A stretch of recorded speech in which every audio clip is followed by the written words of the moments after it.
congoyasika.com, congoyasika.net, c'est votre site. N'allez pas ailleurs. Vous allez trouver toutes les infos sur l'Europe, l'Afrique, etc. Donc je vous conseille d'aller sur congoyasika.com, soit congoyasika.net.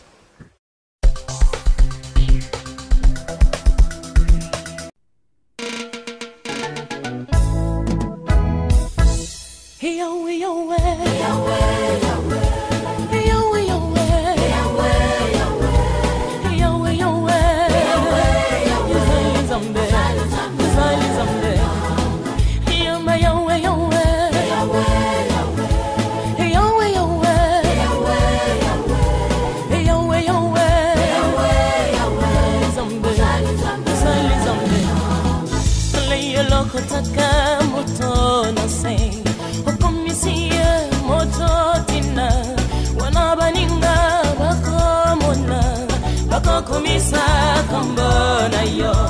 utae bandeli ya moto yo kamata ki seputulu elogwe zangi mango tina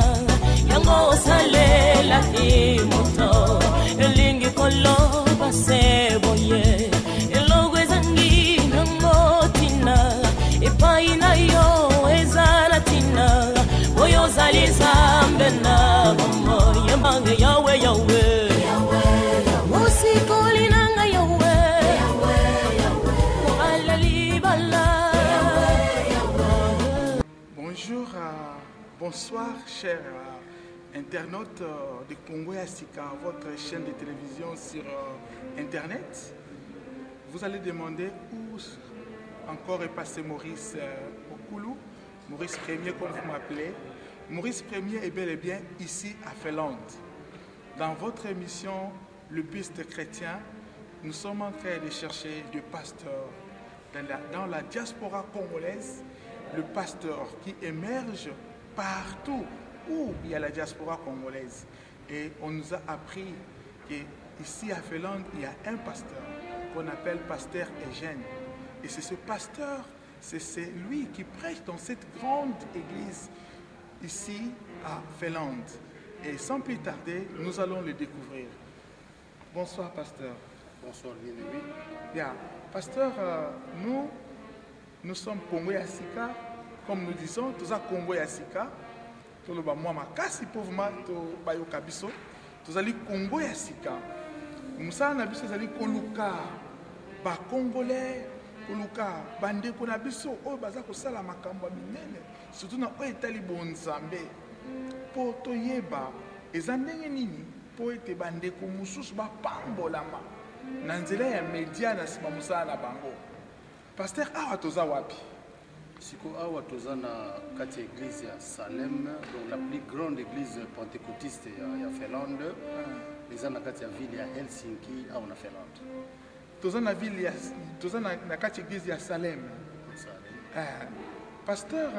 eloko tobosana ki toningaki bref présentation na yo oza nani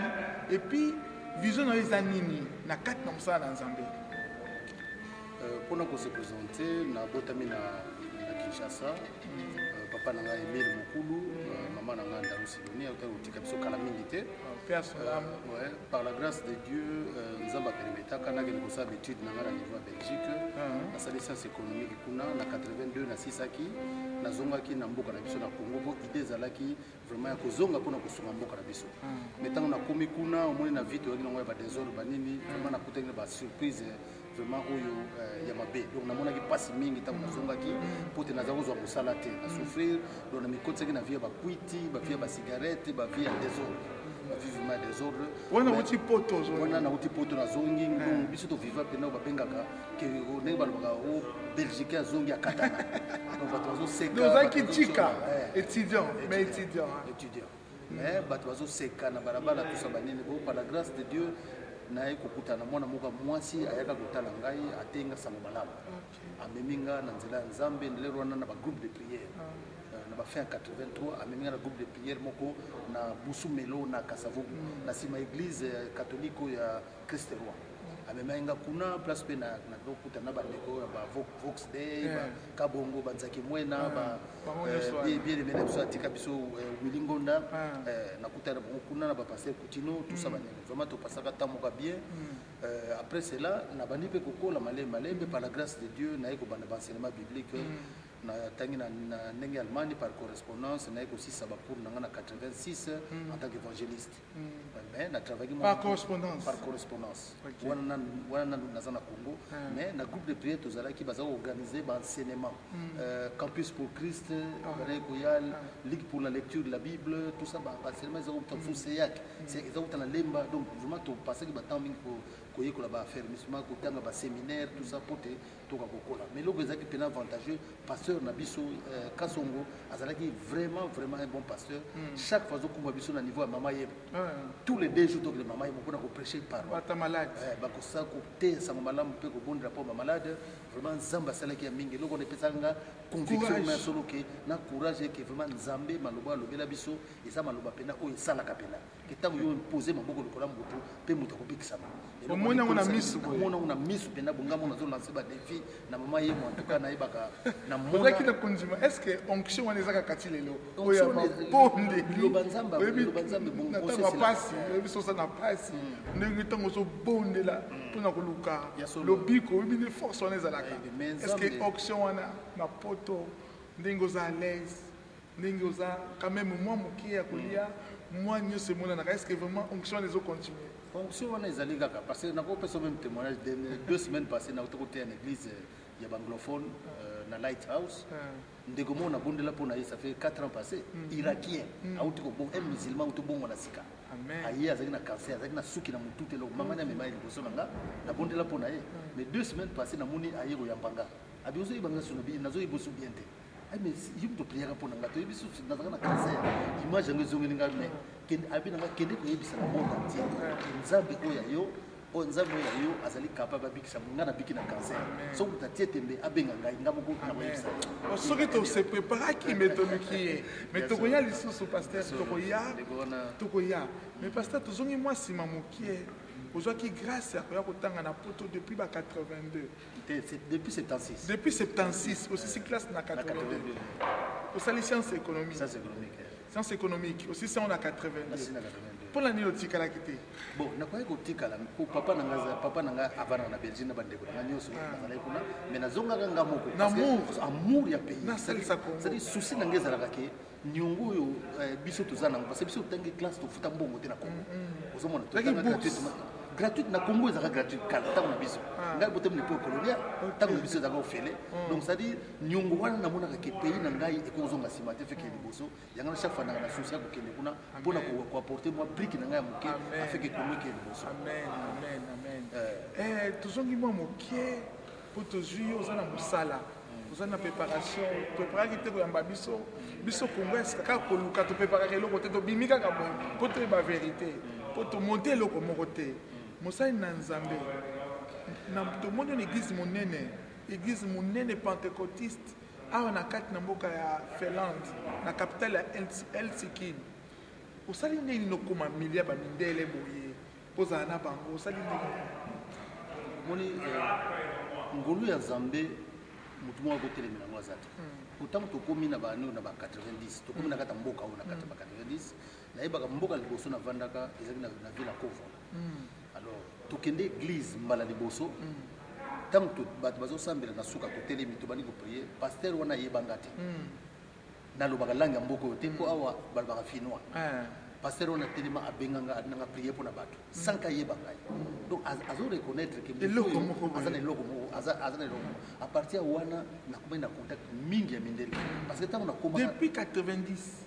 to kuta on a 91 ngana kuta 91 donc première semaine kaka déjà mundele ba comment utiliser nga puis nzamba ay ko utiliser mundele musuku zaka na ye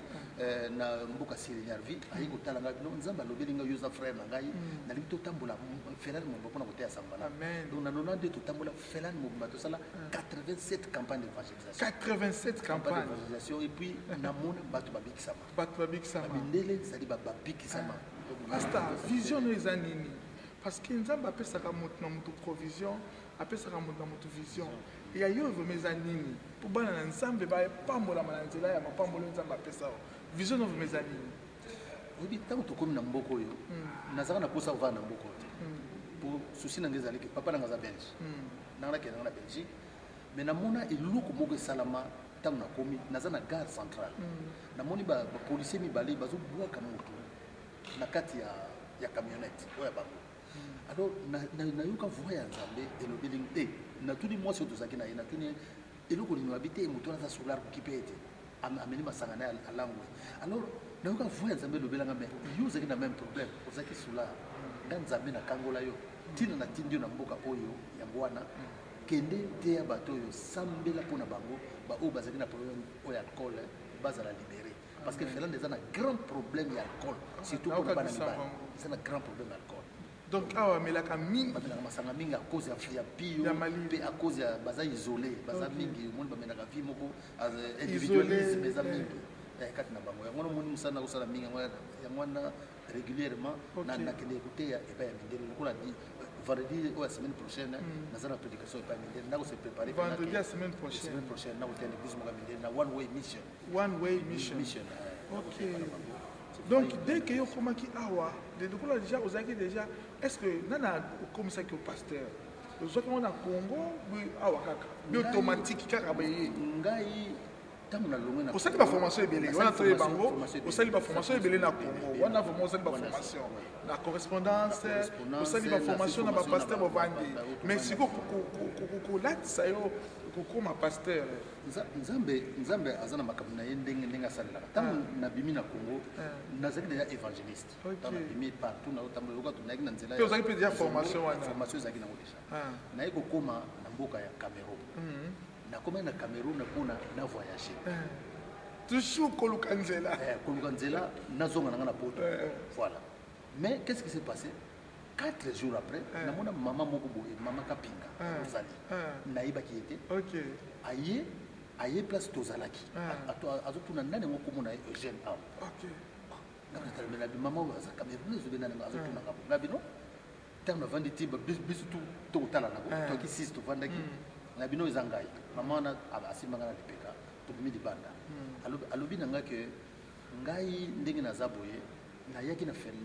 Cameroun mpona te ya sango malamu mais Cameroun andimaka te mwasi te na makolela na nga kobondela na nga nzambe alobi na nga kende kotrouve jeune mwana nge jeune aza wana bobande mosala la toute première église oyo bazairo à l'époque na Cameroun tobanda yango biso na mama donc ozana histoire molai na mama wana donc vraiment place nazwaki na formation pastorale à partir ya mama wana tovanda kuna kati église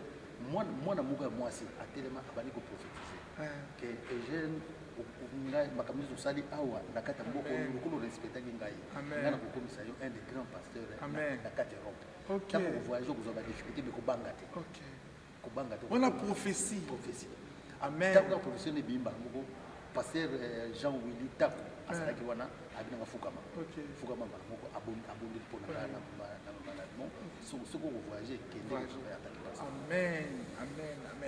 amen bandeko na ngai soki tozosala baémission oyo eza mpona koloba ke oyo baza découragé suite ya baévénement suite peut-être ya baerreur ya banzoto moto satan akoteli ye mpo alati kombo ya pasteur asala erreur bino bolatisi yango bato nyonso mais boyeba ke Dieu est vivant et il est juste, il vit, il travaille encore. Il y a un biso toza koluka kaka pona kopesa message ya nzambe e yokama e kota na baba mabota eza troublé et changé. Mabota eza troublé bazwa lobiko na nzela na bino. Pasteur okomi na mboko yokala. Okoki ko expliquer biso ndenge nini boza ko vivre entre vous le pasteur. Parce que tu as dit que dans 4 namboka va passer par Zébélé. Est-ce que relation est allée malade entre vous le pasteur, comment ça se passe? Bon, disons, tant que tu as namboka église de la gâte, tu as travaillé dans quoi na iba. Moni ceux qui beaucoup namboka, ba ko tinda musuna na pôle nord, musuna ba panzana ki. Mais alors souci zalaka mingi na église oyo, tu as maman moko mondele comme marketa. Maman on a chaque fois tant que tu kutani na ye, ba présenter ngai, alors bien nga mais si vous pouvez bandeko na yo o basé éparpillé partout bayebi langue te baye baza ba chrétien bakokoma isolé si ko bakosala ndenge ni c'est-à-dire est-ce que le question moko donc azotu ngana siko à ce programme que non tout que ne konduka na ba centre pour tout ya ba samba na mais nga tellement na ko travailler na mingi na mindele na bana ko s'occuper na ngopi na mingi pour nga na ba no na ke nga ipa mindele mais un jour na yaka ba bengi singa awa na église wana na vanda ka 450 km awa ba bengi singa awa na Helsinki abina no mariage moko ezali ya batamboka na bino ko ba yebi langue te yo ko ya pona ko interpréter pona bango OK alors na yaki après cela toke na fête tant que toke na fête bato ba milima sanga ba langue na moni idée on yelinga so na moni sikoyo frère moko boye azo ya liboso na ngai na moni langue abina nga ndeko nanga lokola bino bolingi sokote ya biso te komi na bino na mindele ngana komi nanga solara boki linge loko na leki mbala moko ezongi lisusu loko ni salinga pasi te manga biba na bino menga zo travailler na mindele bino pe beaucoup na salinga pasi na kipe na ngati alors à peu près 3 semaines après ba bengi singa na ya ko interpréter on a Yongi Show il fallait te na stade. OK. Alors il fallait qu'on interprète pour na banane. Parce que Yongi Show ya awa. Asaya masaya malide. OK. Il fallait na interpréter pour na ba francophone. OK. So tangu Yongi Show tangu na uti kuna na ye na il fallait na salle escale na ndako moko na banako komela awa. Na komela pour na kolia pour na se relaxer un peu. Oui. Alors ndeko na mwasi alobana nga papa permettre nga lelo na manquer. Na non promise ate akisina kit na vandi. Alors bien bon c'est bien bino oyebi le banzam bozo banganza mais biso sikoyo to na vie difficile parce que mutate ya biso za sauter okena ndaka muto solole ma muke o tongi ba trouble comme na kata mboko pour le banzam les sauter mais to uta na Congo to zeki ba chrétien to komi awa mutate ya biso za sauter ko bulinga no travailler kaka na mindele tout ça banene alors il ko dérangeanga sérieusement mais na tuna ka nzambe na bina nzambe na ko bi kotsa ka boyete na yipe kolo na biso bien ngezali nazana nga bien pa ebendele na école na sope na yebi yango bien donc na ko ko sana mais alors nzambe aye ko laksa nga pina pour les pena boye que non zonga musala nzambe d'abord pour le peuple parce que soko tiki peuple pe soko no côté ba komi congolais soko pe bakangi grand voleur ba komi congolais na journal donc au monde qui ko ça passe donc il faut comme ozonga pena donc nzambe interpeller na banzela ebele ya mwana ozongi na kati ya ministère pona côté ya bandeko ya francophone na mangala oyo nyonso baza na kati na mboka oyo vraiment alors nde wana l'église ebotami mingi te nanu l'église ebotami te wana sikoyo nde nayebaka mama moko ayepa na nga bazalaki na frère moko bango mibale babi na nga no kende na église oyo monene ya Salem biso to prier kende osolo na bango bapesa biso place alors naya nakutana pasteur ko solo na ye a poser ba question moi mingi tout ça na accompagner vision ni tozana pour na bisi que na bi peuple o ba peuple masambela mais suku ba tiko sambela ba ko za dangereux ba ko plus pire encore ti ba ko pesa autorisation ya un jour na réunion ba ndeko moko ayeba quel sinki bien totalement na ba voiture ko visiter ba nous outil inviter bango baye mbali ko se payer ba baye quelques 2 semaines après prophète Marcolino a outé qui peut côté à l'école kuna tangoye to kutane bon en tout cas musale bandi kuna comme ça il y a aïe pe correction de biso donc c'était là on n'avait qu'une seule église la plus ça là c'est plus de 200 personnes donc pour église il y a comme mais au monde quand ça tape na ba stratégie na malé ba boni ko panza so ba ko panza biso ti le ngo zo mona église comme mike alors poto tozuyo message nini oza nango awa toza bandeko toza na kati ya Helsinki toza na Finlande na Norvège te naza na Suède te naza na Finlande awa na kati ya capitale na Helsinki nga na pasteur nde bomoni azalaka kaka awa bomonaka ye ndenge nzambe azosala na nzela na ye bato bazobika na nzela na ye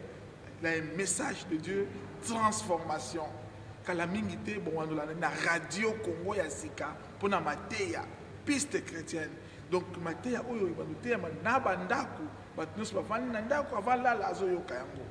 alors message nini oza nango mpona peuple de Dieu awa na Finlande bakolanda yo et puis peuple du monde entier et surtout na Congo parce que na sentir que oza plus na souci na Congo ebonga kimia ezala message nini okoza nango prophétique bien message nini okoza nango mpona kosimba mitema na bato na nzela ya télévision na biso Congo ya sika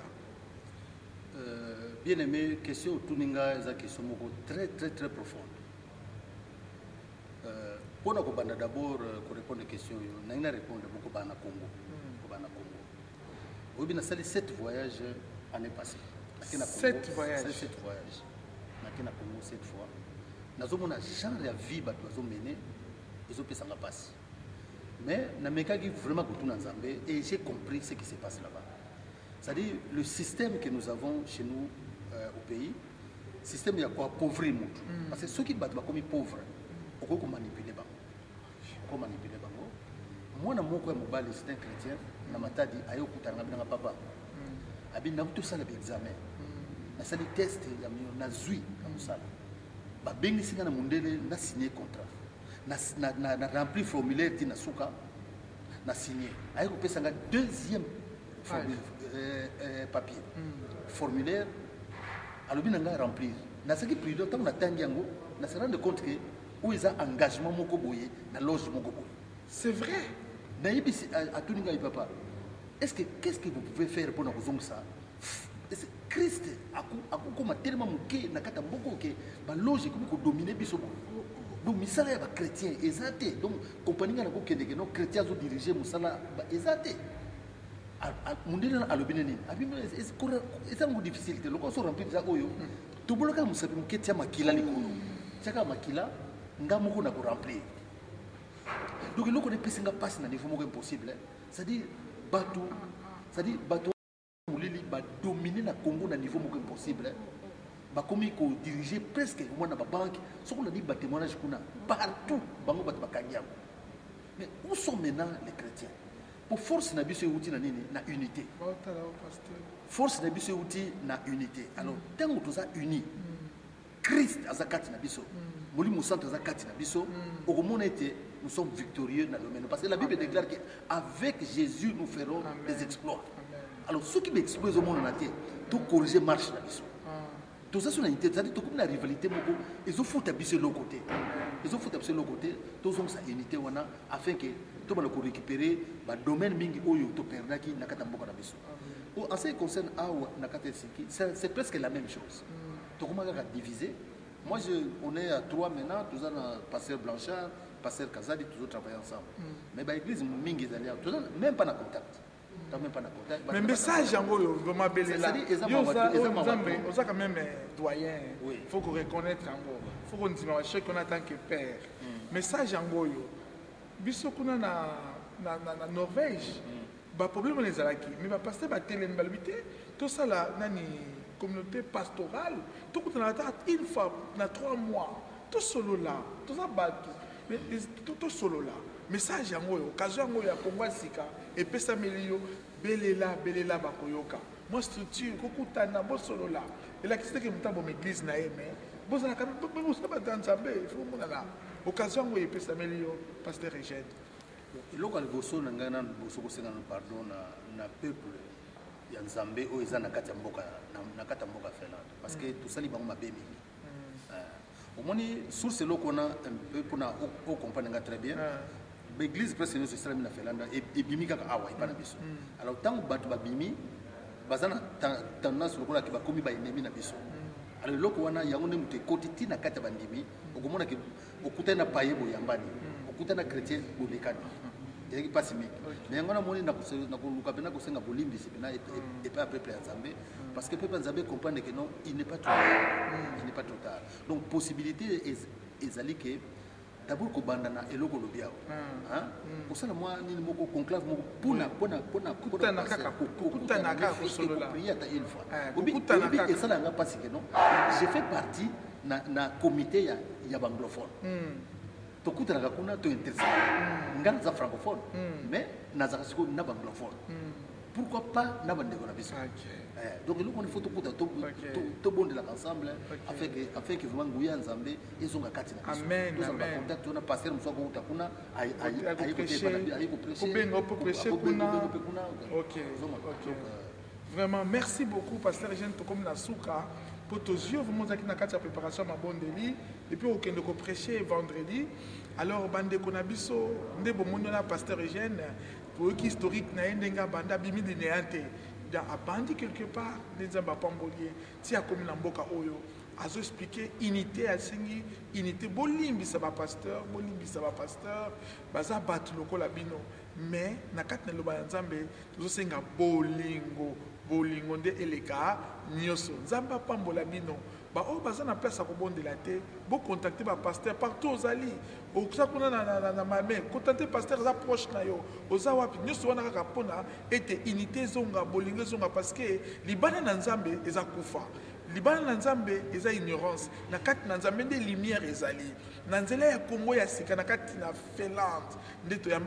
toyambaki pasteur na biso Eugène et puis l'église ya monene numéro 1 pentecostiste na kati na mboka ya Helsinki botika malamu kala mingi te bando yoka pasteur na biso na bandako na bino na nzela ya radio Congo ya sika na mateya pe na ba prière pe na ba obasa ba problème ba ko contacter numéro ne kozala wana affiche ekozala na site pona ko contacter pona mabondeli na bino parce que mabondeli eza munduki po ete yebi loko zo bundate et puis na clôturer ce ko lobake misala mabe koti mingi na misala bakomi kosinise bato ba contraire makila faut faire attention na place aux ali ko sala ya ngone zaki message ya pasteur na biso Eugène merci mingi botika la place bozali nzambe apambola bino to mona na mukolo mosusu kaka na nzela ya Congo ya sika merci mingi amen.